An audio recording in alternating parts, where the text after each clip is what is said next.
Podcast TV Kampus Universitas Mitra Indonesia. Bincang santai kita semakin menarik ini. Banyak hal yang sudah disampaikan kedua narasumber kita ini tentang Satgas PPKPT, pencegahan penanganan kekerasan di lingkungan perguruan tinggi. Oh iya. Ini pemirsa podcast ini dapat melihat di YouTube Umitra di sesi pertama dan sesi kedua ini. Bu Tahura sebagai Ketua Satgas PPKPT, ini yang menarik juga, kita harus tahu juga batasan-batasan Satgas dari PPKPT terkait Tridharma ya, itu gimana itu? Baik, begini Pak Umar. Batasan dari Satgas PPKPT itu perkara apa saja sih yang bisa ditangani oleh Satgas PPKPT? Jangan sampai nanti jadi sampai ya semua kita dampingi begitu ya. Jadi lebih dari advokat nantinya kan? Tidak boleh. Jadi PPKPT berdasarkan Permendikbud 55/2024 regulasinya ya Pak Umar, kita tidak boleh keluar dari regulasi itu. Jadi berdasarkan Permendikbud 55/2024 itu mengisyaratkan bahwa perkara yang bisa ditangani oleh Satgas PPKPT adalah perkara yang masuk dalam Tridharma. Tridharma kita ada pengajaran, ada penelitian, ada pengabdian kepada masyarakat. Apa maksudnya? Dalam perkara-perkara itu yang berkaitan dengan warga kampus, yang ada perkara kekerasannya, yang masuk dalam Tridharma itu yang bisa kita tangani. Contoh misalnya, mahasiswa pada saat praktek kerja lapangan, PKL, kemudian KKN, kemudian KKL misalnya, itu kan prosesnya dalam rangka pengabdian kepada masyarakat, pengajaran. Dalam proses itu, kemudian ada mahasiswa yang melakukan kekerasan atau mendapatkan kekerasan, baik terhadap mahasiswa sendiri, internal, baik itu dosen maupun tendik, itu bagian dari tugas Satgas PPKPT untuk mendampingi, menyelesaikan perkaranya. Dengan catatan harus ada laporan kepada kami. Kalau nggak lapor ke kami, kita nggak bisa menindaklanjuti. Begitu polanya. Setelah dilaporkan kepada kami, itu di pasal 40 bentuk laporannya itu harus dilaporkan kepada Satgas PPKPT. Proses pelaporannya di pasal 49 dijelaskan bahwa bisa ini mempermudah pelapor ya, bisa secara tertulis, bisa secara lisan ya Bu Pipi, bisa melalui pesan singkat, bisa melalui telepon, bentuk apapun boleh. Yang penting tidak menyusahkan atau menyulitkan si pelapor, gitu. Itu bentuknya, ya. Nah kemudian prosesnya, lagi-lagi akan kami jelaskan bahwa Satgas PPKPT tidak pernah mengeluarkan keputusan. Kami bentuknya kesimpulan dan rekomendasi. Keputusan akan dikeluarkan oleh pimpinan tertinggi universitas, yaitu rektor. Bentuknya rekomendasi dari Satgas PPKPT terkait kasus tertentu yang berkaitan dengan Tridharma. Nanti akan dinaikkan ke pimpinan tertinggi universitas, yaitu rektor. Nah beliaulah yang akan mengeluarkan keputusan tersebut yang akan dibahas melalui para pimpinan-pimpinan di universitas, rektor maupun waret-waretnya. Menarik. Nah itu sudah diatur Pak Umar, tidak serta-merta kemudian proses perkaranya menjadi panjang gitu ya. Itu diatur berdasarkan Permendikbud itu. Pada saat kita melapor, pada saat korban melapor, Satgas PPKPT harus lebih sigap dalam menindaklanjutinya. Caranya bagaimana?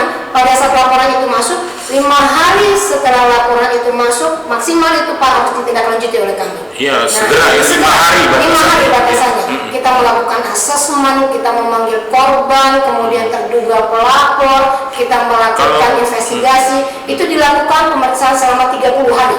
Nah, kalau 30 hari itu belum selesai, ada perpanjangannya di dalam Permendikbud itu 30 hari lagi. Nah, setelah 30 hari, baru berdasarkan pasal 67 kita mengeluarkan kesimpulan dan rekomendasi. Apakah perkara ini sanksinya ringan, sedang, berat? Ini ada tahapannya nih sanksinya. Ini ada sedang, berat. Aura ini luar biasa ini. Betul-betul dosen hukum dan advokat ini. Jadi kalau ringan, baik mahasiswa maupun dosen maupun tendik yang melakukan kekerasan, pelaku itu hanya teguran tertulis atau membuat surat pernyataan permohonan maaf dari pelaku terhadap korban. Kalau dia sanksi menengah, itu kalau yang mahasiswa penundaan perkuliahan, atau kalau dia dapat beasiswa yang tadi itu diberhentikan beasiswa. Untuk dosen dan tendik itu kalau dosen itu penundaan atau penurunan jenjang jabatan akademik maupun jenjang jabatan fungsionalnya selama 1 tahun. Nah, yang paling berat lagi sanksi beratnya pemberhentian baik mahasiswa, dosen maupun tender. Nah, itu pemberhentian dari itu karena terkait apa yang disampaikan Bu Tahura tadi itu soal KIP tadi. Iya. Ini juga PPK Satgas PPKPT Iya, juga PPKPT. membuat laporan secara berkala ke R2 Dikti. Betul. Nah, Itu syarat KIP ya. Iya, laporan tersebut menjadi prasyarat agar universitas itu mendapatkan beasiswa KIP. Kalau kalau di dalam satu universitas itu tidak ada Satgas PPKPT, kemudian tidak ada laporan perkembangan, maka KIP-nya diberhentikan. Betul. Nah, ini syaratnya memang. Ini agak berat juga memang. Betul. Maka secara berkala kita melakukan laporan kepada R2 Dikti. Nah, tugas dari Satgas PPKPT Umitra ini karena kita zero kekerasan, maka pola yang kita lakukan adalah pencegahannya. Kalau penanganannya kan kalau ada perkara. Nah, jadi kalau kami melakukan pencegahan, bagaimana cara pencegahannya? Kita lakukan sosialisasi baik melalui tatap muka maupun media sosial. Biasanya kalau media sosial Ibu Pipit nih. Iya. Kreatif. Game milenium gitu. Iya. Itu gimana? Silakan. Jadi kalau misalnya terkait laporan Pak, jadi bukan hanya ke L2 Dikti, kami pun harus mengupload laporan itu di portal resmi yang langsung terintegrasi dengan kementerian. Yaitu gitu ini ya. kebetulan mulai 2 bulan terakhir ya Bu ya, itu aplikasinya baru yaitu Sahabat. Artinya itu Satgas Harmoni Anti Kekerasan dan Bantuan Tanggap. Aplikasinya Sahabat. Namanya Sahabat. Itu panjangannya dari Satgas Harmoni Anti Kekerasan dan Bantuan Tanggap. Di situ berisi apa aja Bu? Jadi kalau misalnya di situ kita harus Satgas PPKPT Umitra itu harus terdaftar dulu. Nanti sebelum login ke portalnya itu akan terlihat Pak. Bisa misalnya di bawahnya itu nanti akan terlihat dari universitas seluruh Indonesia yang sudah memiliki Satgas PPKPT. Dan alhamdulillah Umitra sudah ada di situ dan sudah disahkan seperti itu. Artinya kita memang sudah diakui. Betul. Seperti itu. Nah, Itu kalau mahasiswa misalnya terjadi lah karena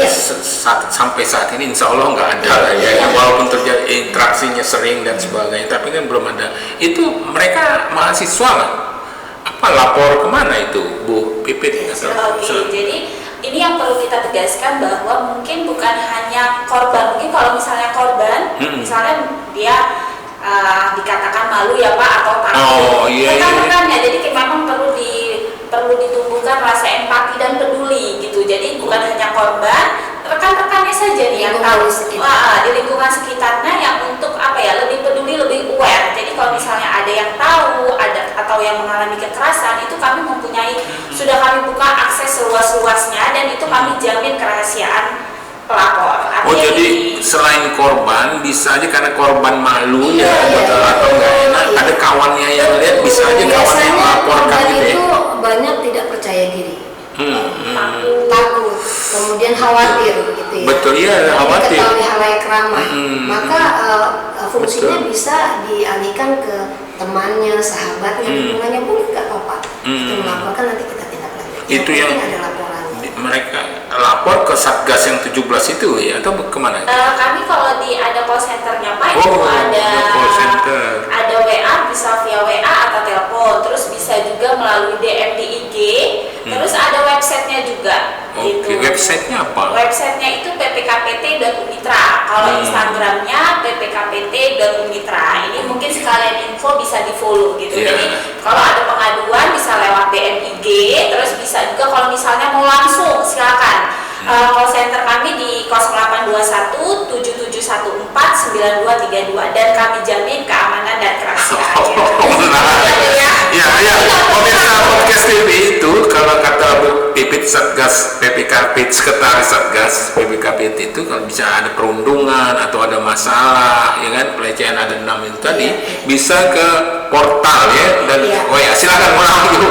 Oke, ya. Jadi bila mengetahui atau mengalami tindak kekerasan itu bisa melaporkan ke kami Satgas PPKPT melalui WA atau telepon di 0821 7714 9232 atau ke website kami ppkpt.umitra atau bisa juga melalui DM Instagram kami ppkpt.umitra seperti itu.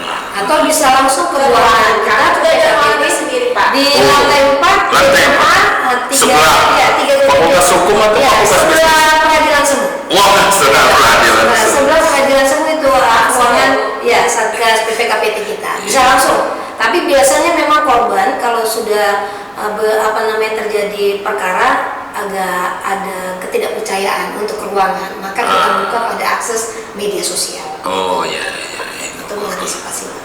Sekali lagi dijamin aman, rahasia dan terlindungi. Iya, menarik ini. Ada pertanyaan lagi nih yang menarik ini, Bu. Contoh kasus ya di terkait PPKPT itu ya, misalnya termasuk ada mahasiswa nggak ada dosennya atau WA terus dia melakukan perundungan. Itu bagaimana sih ceritanya? Silakan. Baik, begini Pak Umar, ini di akhir-akhir ini kita melihat bahwa ada perkara yang booming ya, viral di salah satu universitas di Pulau Jawa. Misalnya mereka melakukan kekerasan melalui media sosial yang namanya WA grup yang khusus privat begitu ya. Tapi kemudian itu bocor, kemudian itu ditindaklanjuti. Itu nggak apa-apa, malah lebih baik memang itu dibocorkan atau memang yang mengetahui, karena itu kan bentuknya kejahatan ya. Kekerasan itu kan kejahatan. Siapapun warga negara Indonesia yang mengetahui kejahatan wajib untuk melaporkan, tidak boleh tidak, begitu ya. Dan apakah kemudian yang melaporkan mendapatkan sanksi hukum? Tidak. Maka dalam proses itu biasanya akan dikenakan undang-undang IT, kemudian juga undang-undang tindak pidana kekerasan seksual kalau berkaitan dengan kekerasan seksual atau tindak pidana lainnya.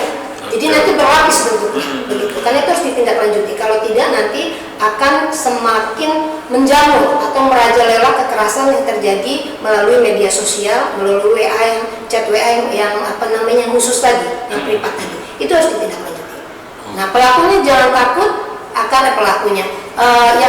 yang melaporkan jangan takut akan dibully, akan ditindaklanjuti melalui jalur hukum, tidak. Kita yakini akan aman, kemudian kerahasiaannya akan dijamin. Yang penting kejahatan itu bisa terungkap. Gitu. Oke. Berarti dilakukan investigasinya itu senyap ya? Senyap. Ada istilahnya. Jadi memang kalau PPKPT itu bentuknya memang senyap, sehingga tidak menjadi viral gitu ya. Kita selesaikan secara senyap. Kalau memang itu bisa dilakukan. Dengan tujuan apa? Kalau bisa tidak ke jalur hukum, selesai pada tataran sanksi ringan saja, atau berarti tidak ke jalur hukum. Tapi kalau perkara itu mengharuskan ke jalur hukum, ya kita tindak lanjuti. Polanya adalah kita merujuk, Pak. Kita tidak bisa mengambil alih aparat penegak hukum karena kita polanya hanya rekomendasi. Menarik. Iya. Ini intinya bahwa PPKPT Satgas itu memberikan kenyamanan mahasiswa untuk kuliah terutama kuliah di Umitra ini. Iya. Universitas Mitra Indonesia. Intinya warga kampus Umitra itu aman, nyaman di dalam aktivitasnya, dalam pergaulan kampus, pembelajaran dan bebas dari kekerasan. Itu sih. Selain fasilitas itu, pemirsa podcast TV, fasilitas Satgas PPKPT juga ada penjaminan mutu, ada pelayanan service excellent di bagian keuangan, banyak. Tapi untuk daftar di Umitra ini gimana, Bu Pipit? Silakan. Untuk daftarnya sendiri, kita bisa klik link di bawah ini, dan pokoknya jangan ragu untuk kuliah di Umitra seperti itu, karena kita ada prodi baru ya Pak ya. Ada S1 pariwisata dan sarjana terapan produksi media Di Fakultas Bisnis ya. Fakultas Bisnis. Iya, karena memang kita ini kan banyak juga fakultas ya, ada fakultas hukum, ya kan, Ibu Tahura. Di Fakultas Hukum sendiri juga sudah lengkap fasilitasnya, ada peradilan semu, ada BKBH, ada ruang baca, ada lab hukumnya dan seterusnya. Dan kita juga dosen-dosennya secara praktisi ada 4 dosen yang memiliki kemampuan dalam mengadvokasi atau menjadi advokat ya. Jadi kita bisa terjun langsung sebagai praktisi. Betul. Nah, seperti misalnya di PPKPT ini. Jikalau memang itu ke jalur hukum, sebenarnya kita tidak sulit lagi, karena ya alhamdulillah kita juga banyak dosen-dosen fakultas hukum yang advokat. Saya juga advokat, sehingga pada saat ini terjadi nanti rujukannya kembali lagi ke kita. Begitu. Iya. Jadi pemirsa podcast TV Kampus Universitas Mitra Indonesia, jika ada yang adiknya ingin kuliah atau saudaranya ya kan, atau keluarga yang lain, segera daftar di Universitas Mitra Indonesia. Terakhir kita di sekitar bulan September Oktober lah ya, perkuliahan tahun ajaran baru ini. Iya. Promitra ya untuk mahasiswa baru. Benar. Yang terakhir ini Bu Pipi dan Bu Tahura, penegasan kepada dosen atau mahasiswa terkait soal Satgas PPKPT ini? Ya, baik. Kebetulan kami mengeluarkan produk ya, surat edaran untuk mengamankan keseluruhan warga kampus kita ya tentang bimbingan ya, tata cara bimbingan. Baik apapun, bimbingan KKN, PKN, skripsi, tesis dan seterusnya, itu kita ada tata caranya. Jadi kita tidak boleh dosen dan mahasiswa itu tidak boleh berdua saja di ruangan. Jikalau berdua harus didampingi oleh temannya, kemudian duduknya harus berhadap-hadapan, tidak boleh bimbingan di luar dari kampus, kecuali ada hal-hal tertentu misalnya sakit dan seterusnya, itu pun harus mendapatkan izin dari pimpinan tertinggi. Nah itu ada, kita sudah buat surat edaran itu, dan itu sudah dibuat di tahun 2024 ya, dan sudah selalu kita sosialisasikan.